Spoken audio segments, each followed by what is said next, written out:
d'étanchéité ici, là. Ici, au niveau du raccord d'eau chaude.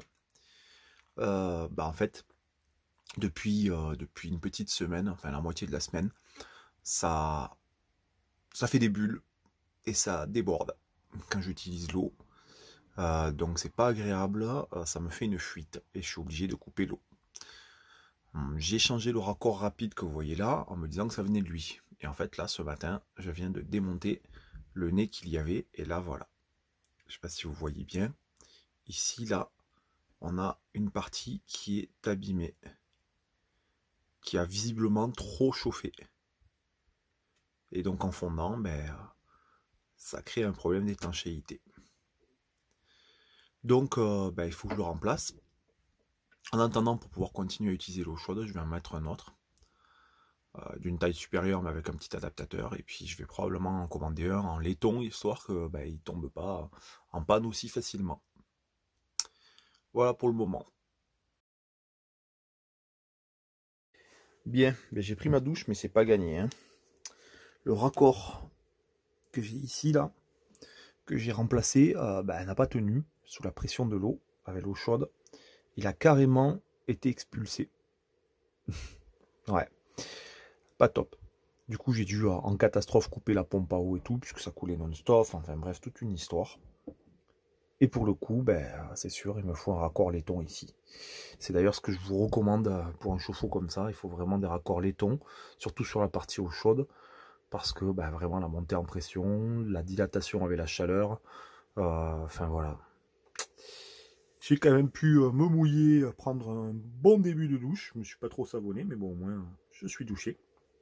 Mais voilà, je vous recommande pas ce genre d'embout plastique.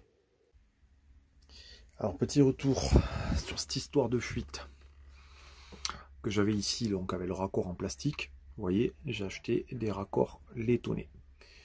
Là, donc, j'ai mis un raccord laiton. Bon, j'ai juste à redémonter cette partie-là et à ouvrir un tout petit peu pour moins contraindre le tuyau. Mais là, j'ai pris plusieurs douches, c'est nickel, ça ne fuit absolument pas. Entre temps, j'ai aussi réussi à régler la température du chauffe-eau de manière à ce qu'elle ne soit pas aussi brusque qu'avant. Et avec le petit tuyau que je me suis fait, bon, il faut que je fasse ma vaisselle aussi, avec le petit tuyau que je me suis fait, qui est beaucoup plus court avec le flexible et le pommeau de douche, je consomme pas grand-chose, 6 litres d'eau en me mouillant, me moussant et me rinçant, donc c'est royal. Et en plus, la température de l'eau est meilleure. Et tout ça, bien entendu, sans fuite. Donc c'est parfait, je vais vous montrer le petit raccord à quoi il ressemble du plus près. Donc pour rappel, ça c'était le raccord tétine en plastique que vous voyez qui a pris cher avec la chaleur de l'eau.